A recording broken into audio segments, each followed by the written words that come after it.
최근 스퍼스웹에서는 토트넘 입장에서 좀 민망할 수 있는 한 팩트를 실으면서 화제가 되었습니다.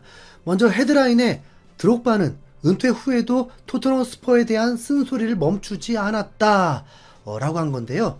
이게 드록바가 손흥민을 칭찬하면서도 토트넘을 까버리는 발언을 해버렸기 때문이었습니다.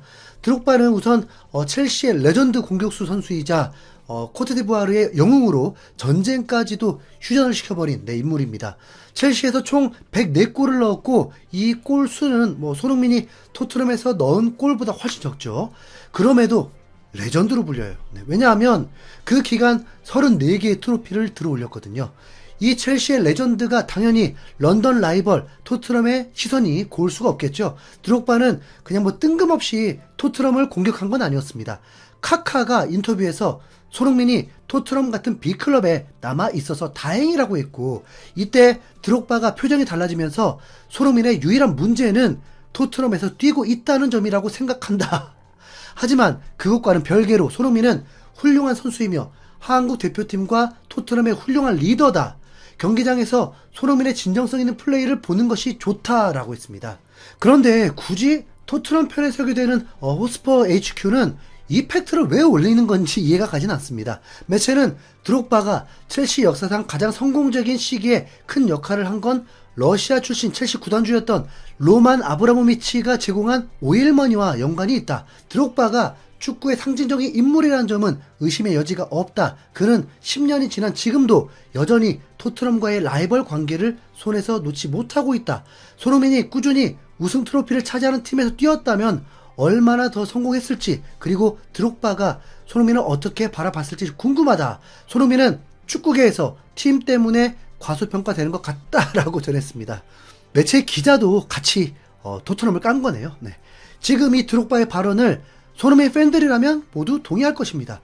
유일한 단점, 아직까진 케인도 우승컵을 못 들고 있지만 월드 클래스라 불리면서 우승을 못 해본 이 안타까운 사연, 그리고 앞으로도 우승이 쉽지 않은 상황이고 지금은 초란 우승이라도 노리고 있습니다.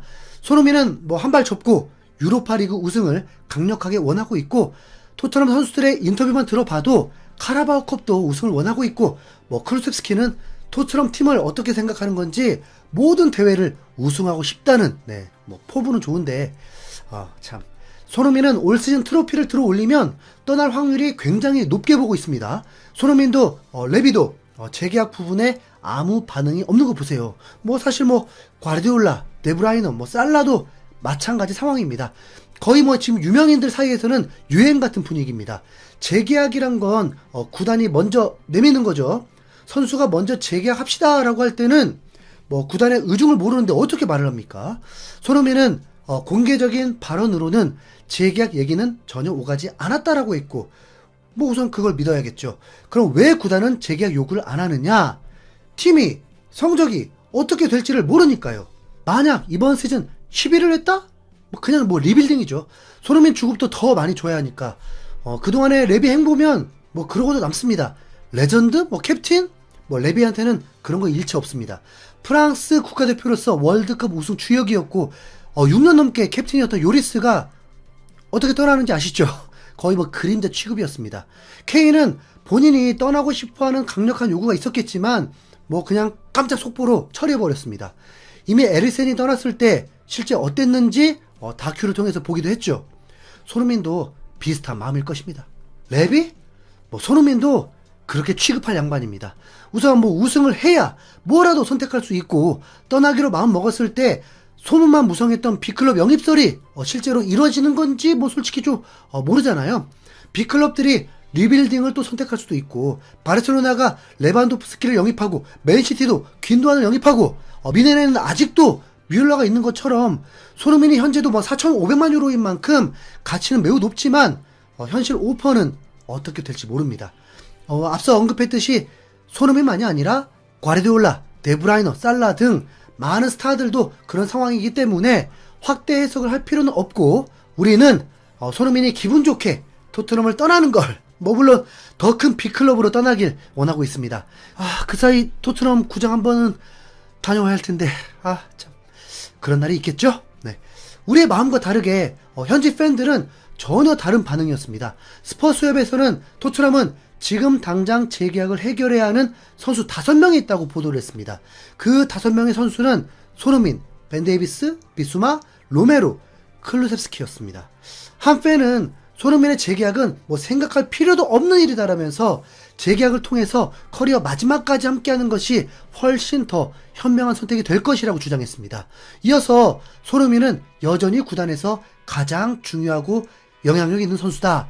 10년 넘게 토트넘에 다양한 유산을 남겼다. 구단에 더욱 오래 머무를 자격이 충분하다.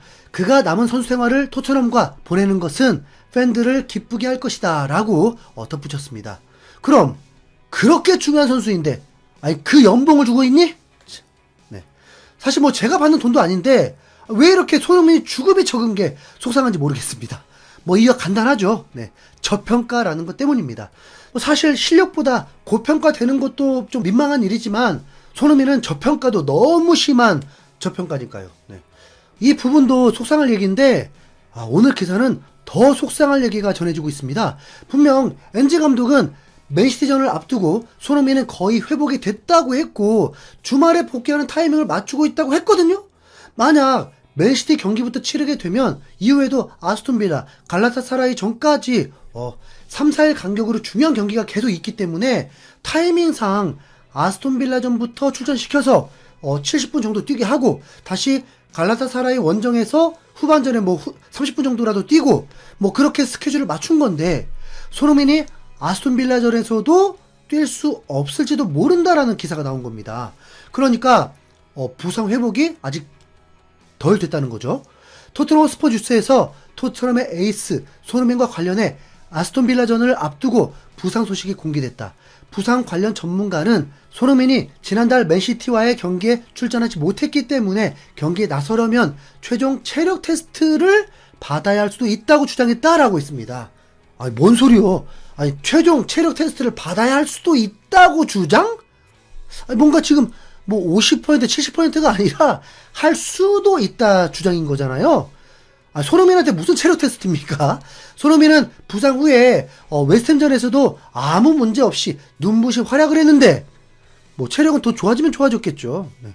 오히려 근육을 체크해야 하는데 그건 뛰지 않고서는 알 수가 없고 훈련을 통해서 컨디션을 확인할 수 있습니다.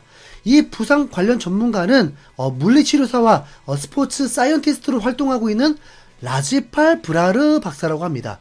우선 냉정한 팩트처럼 들리는 인터뷰가 있었는데 현재 손흥민의 상태는 햄스트링 부상 4단계 중 2단계에 해당되는 듯하다. 손흥민이 훈련에 복귀하더라도 부분적인 훈련만 진행할 것이다. 손흥민이 주말 경기에 출전하는 게 완전히 불투명하다고 말하기는 힘들지만 현재 손흥민의 상태가 의심스럽다는 점은 분명하다. 손흥민은 최종 체력 테스트를 받아야 한다라면서 손흥민의 출전을 확신할 수 없는 상황이라고 설명했습니다. 근데 겁나게 안 믿어지네요. 네. 이분 손흥민 주치인 건가요? 네. 그냥 일반인 상황 얘기한 것 같은데. 네. 우선 오늘 밤에 엔지 감독 인터뷰도 있을 예정이니까 그때 확인되겠죠. 예상은 기자의 첫 질문으로 나오고 엔지 감독이 문제 없다고 할 것 같습니다. 여러분은 어떻게 생각하시나요? 자, 이상 흰수염고래였습니다. 감사합니다.